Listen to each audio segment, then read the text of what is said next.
In the 16 years since the disintegration of the Soviet Union, Russia has experienced what can only be described as an economic and cultural metamorphosis. Socialism has given way to privatization, and that has led to vast wealth for some. Many in Russia argue that democracy and liberty are suffering at the altar of commerce. Others fear the man in charge, Vladimir Putin, seems more like a Soviet-era party boss than the leader of a free country. What does all this mean for Russia's relationship with the West? Has the fall of the Iron Curtain led to a political realignment? We'll look at these and other issues next on Great Decisions. In a democracy, agreement is not essential, but participation is. Join us as we discuss today's most critical global issues. Join us for Great Decisions. Great Decisions is produced by the Foreign Policy Association, inspiring Americans to learn more about the world. Funding for Great Decisions is provided by the Star Foundation and U.S. Trust. Many in the West thought the Soviet Union's demise was democracy's great triumph. It seemed to be the beginning of a new era for freedom in Russia and beyond. But just as very few predicted the fall of the USSR 16 years ago, few would have predicted the kind of country Russia has become today. Many Russians are embracing capitalism. The emerging middle class flocks to countless chain stores that have appeared in Russian cities. New American and European cars zip through the streets, replacing Soviet-era junkers. There's a construction boom. The economy is growing. There are a lot of things going on in Russia that give the Russians reason for self-satisfaction and even a certain cockiness. But the opening of Russia's markets hasn't been free of controversy. Immediately after the Soviet Union's collapse, a select few Russian businessmen, many with ties to the Kremlin, bought up the bulk of the country's formerly state-owned industries. Oil, telecommunications, transportation, all at bargain basement prices. They made billions. Today, many say business deals don't get done without the Kremlin's approval. And some of these oligarchs now find themselves living in exile or even in a Siberian prison for no other reason than being on the wrong side of a dispute with Vladimir Putin. Speaking truth to power is a relatively new phenomenon in Russia. Democratic reform movements do exist, most notably the coalition known as the Other Russia, and one of its leaders, former chess champion Garry Kasparov. The group has drawn attention to a variety of issues: freedom of the press, civil liberties, the war in Chechnya, and even alleged assassinations of political opponents at home and abroad. Here's the question: are such opposition groups in Russia just part of a vigorous democratic process, or is democracy in Russia fundamentally threatened? How far has this nation come from its authoritarian past, and where is it heading?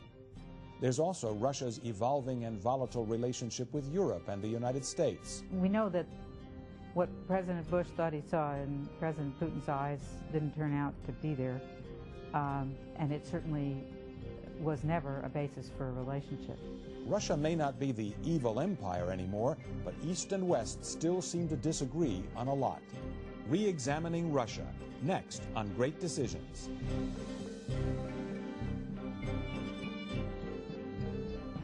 And now from our New York studios, here is Ralph Begleiter. Welcome to Great Decisions. To help us explore Russia's role in the world and its relations with the United States, Stephen Sestanovich, Senior Fellow for Russian and Eurasian Studies at the Council on Foreign Relations and former U.S. Ambassador to the once Soviet states. And Dmitry Simes, President of the Nixon Center, which publishes the bi-monthly journal called The National Interest. Welcome to you both. So is Russia still a superpower, Steve? The short answer is no. We used to say that the Soviet Union had the second largest economy in the world. Today, Russia's economy is about the size of the Netherlands and Belgium. We used to say that the Soviet Union spent more on defense than the United States. Today, it's about a tenth of what the United States spends. It has many attributes of power, though. It has a veto in the UN Security Council. It's got thousands of strategic nuclear weapons. And those make it a force in international relations. But even the concept superpower has a kind of Cold War ring to it. A little outdated, maybe? Maybe. Dmitry, what do you think? Is it still a superpower? No, it's not a superpower, but it's an important power for reasons which Steve have mentioned.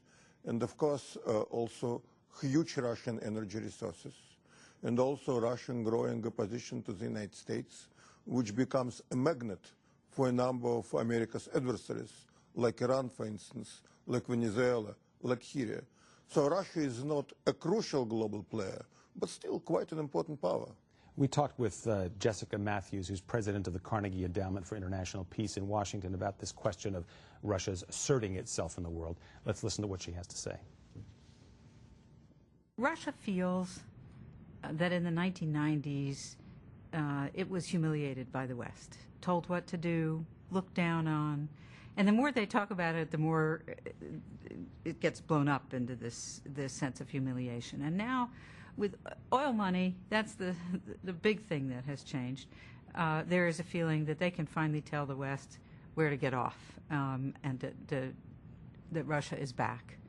And I think one thing we have to remember is this is a country that lost an empire overnight, and that's pretty hard to swallow. So now this sense of humiliation from the 90s is coming back. Dmitry, you mentioned the energy issue a moment ago yourself. Do you think that this is a way Russia is reasserting itself as a power in the world? Well, obviously they were extremely lucky during the last 6-7 years when energy prices went up. Russian energy production actually is not going up, but the prices allowed them to become at first economically self-sufficient, to reduce their deficit, and to make others dependent upon Russian economic largesse. But let me make one point about what Jessica have just said.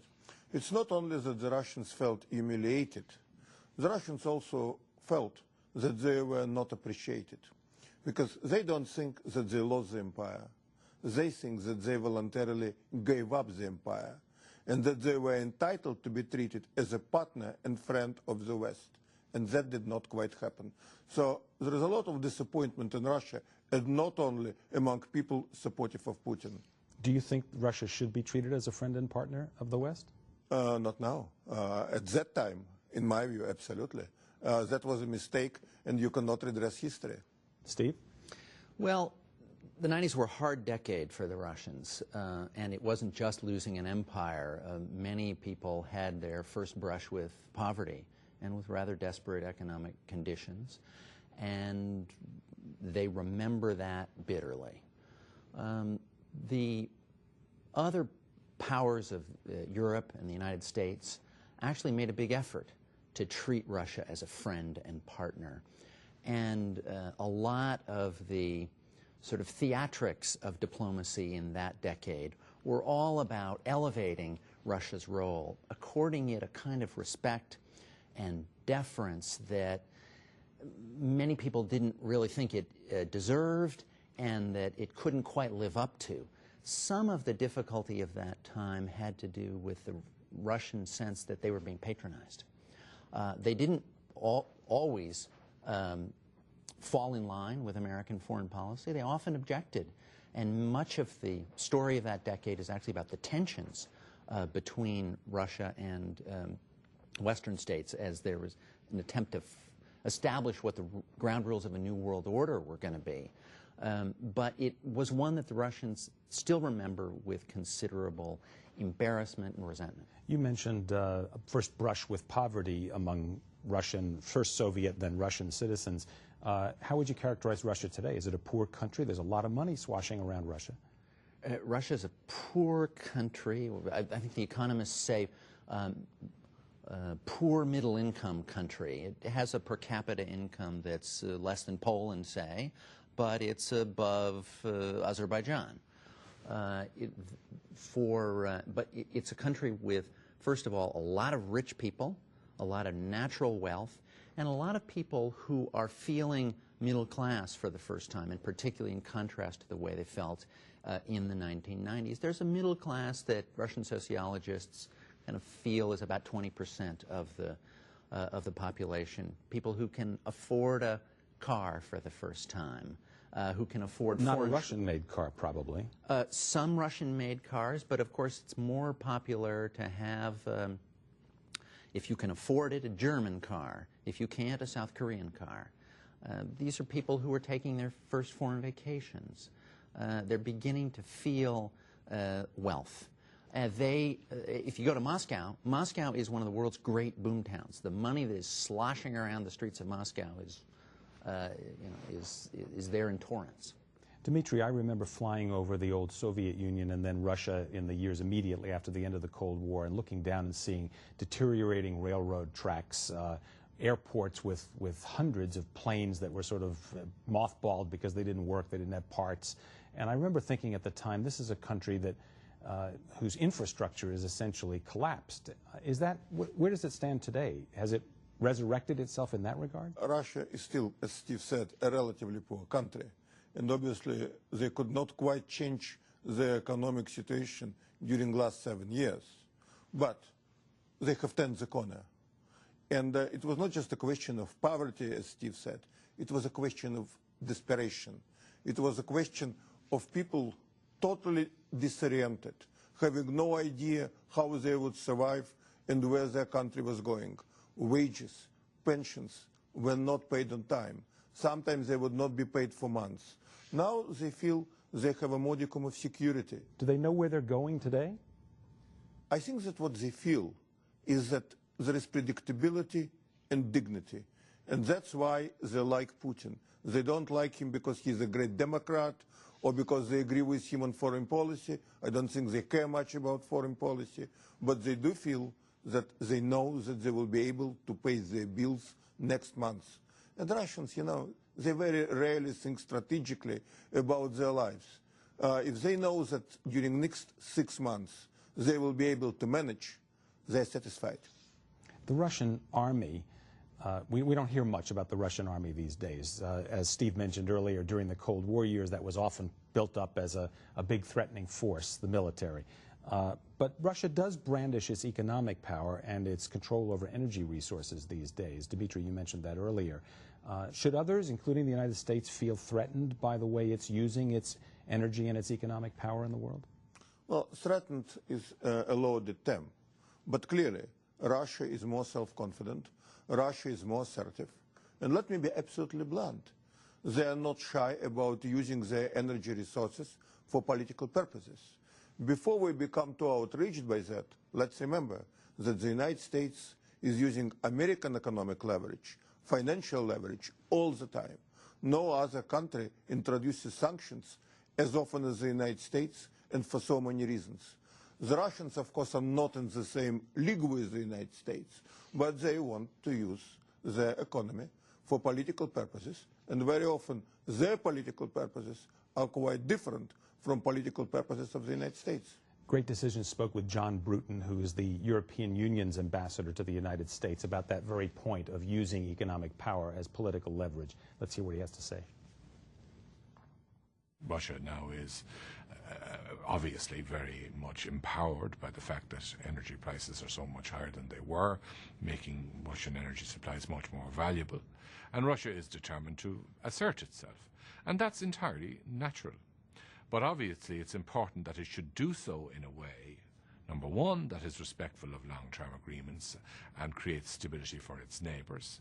Number two, that is respectful of the sovereignty of other nations, including its immediate neighbours. It doesn't have any special rights over any independent countries that now exist in what was formerly its empire. These are now independent countries, and Russia needs to respect their freedom to go their own way.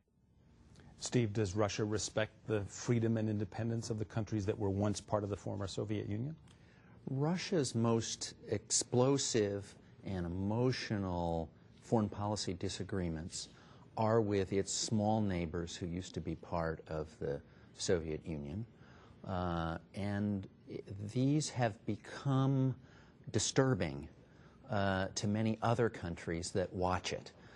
In 2007, you had a major confrontation approaching a kind of national hysteria between Russia and Estonia. In 2006, you had something approaching the same with more racist overtones between Russia and Georgia. Working out the kind of relationship that Russia is going to have with its neighbors is one of the major unresolved issues of its, not just of its foreign policy, but of its identity. And the Russians have a set of feelings about their relations with those countries that are not easily reconciled with what we think of as normal relations between independent states.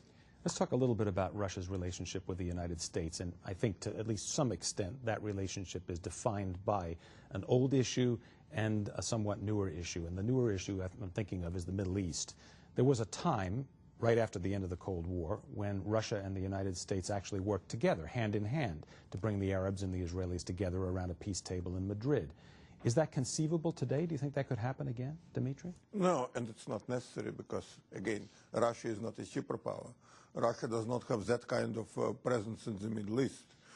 The most we need from Russia, and the most we can get from Russia, is, I would say, a supporting role at the UN Security Council.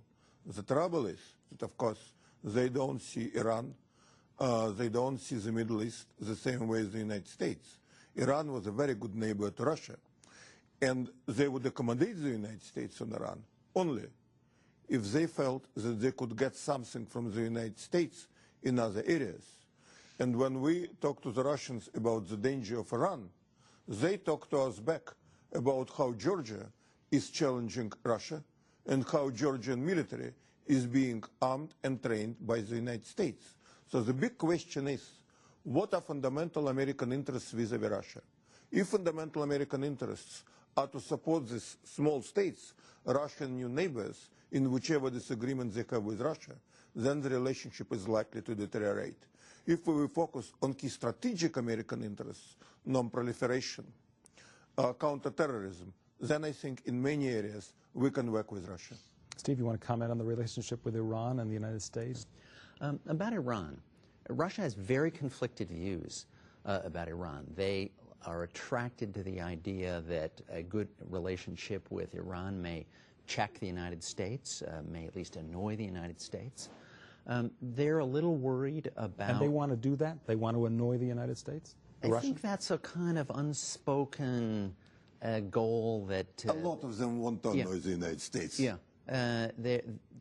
In thinking about how to get over humiliation and to show that they're back, for a lot of Russians, the only real measure of that is, can you defy the United States? Can you put the United States in its place? Can you get something that the United States doesn't want you to have? But they are also disturbed about Iran. They feel that the Iranians have basically deceived them on the issue of their nuclear program. They're a little nervous about the radicalization of Iranian rhetoric with a kind of ideological fundamentalist cast to it. And they've been saying that actually longer than many American analysts. Their policy on balance has been to try to accommodate Iran. You could even call it appeasement.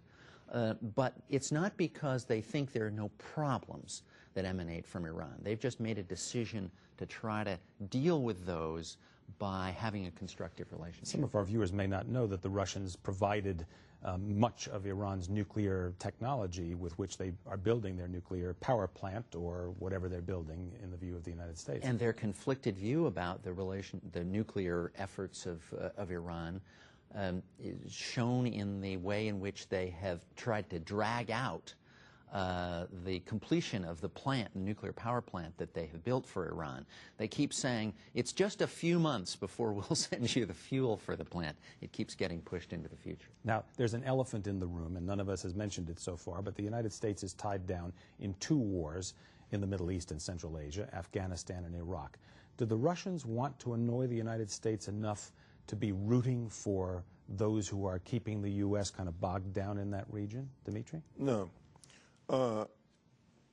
President Putin is not a friend of the United States, and he obviously is not a Democrat. He is a pragmatic leader, however, and he knows where the red lines are, and he does understand that Iran, it's an important issue for the United States, but it is not yet a defining issue. Iraq is a defining issue. They do not want to be on the wrong side in Iraq. They are not doing, to the best of my knowledge, anything in Iraq that could be considered hostile. They are not supporting America, but they're not with our enemies either. I am talking about Iraq. A lot of Russian foreign policy analysts, when they look at the world and try to understand the balance of power, begin by saying the United States is weaker because of its setbacks in Iraq, and that's good for us. I think analytically that is probably President Putin's view as well, but it doesn't translate into a policy of trying to make things worse for the United States in Iraq.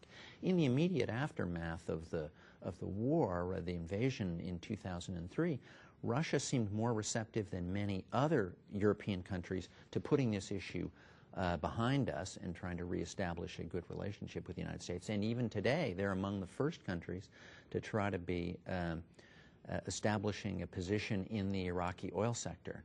They like the idea of expanding their activities there.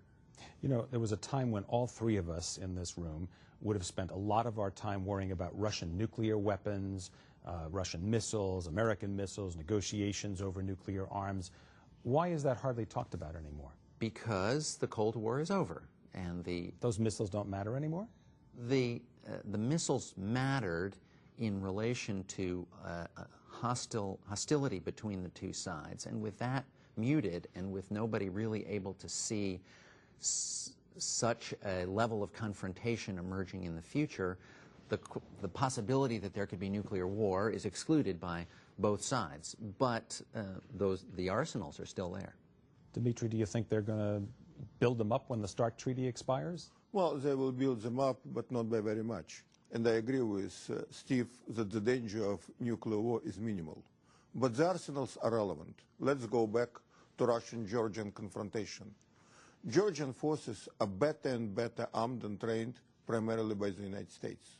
There is a possibility of a conflict between Georgia and two Georgian enclaves which are separatist and now are allied with Russia. If there is a military confrontation there, Russia is likely to assume that the United States would not go very far in supporting Georgia because of Russian nuclear arsenal. So the arsenal is not threatening the United States directly, but it is a political and psychological factor. Let's bring in another voice. Strobe Talbot is the president of the Brookings Institution in Washington. Great Decision spoke to him as well.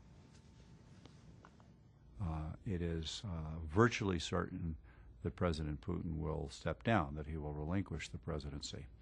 But it's also virtually certain that his vote, as it were, will count for more than all the rest of the votes cast put together, by which I mean simply he will pick his successor. And that, of course, is not the way that a healthy modern democracy is supposed to work. What I think it probably means looking to the future in the post-Putin era is that the post-Putin era will bear a very strong resemblance to the Putin era, not least because President Putin himself will have so much to do with picking who his successor is.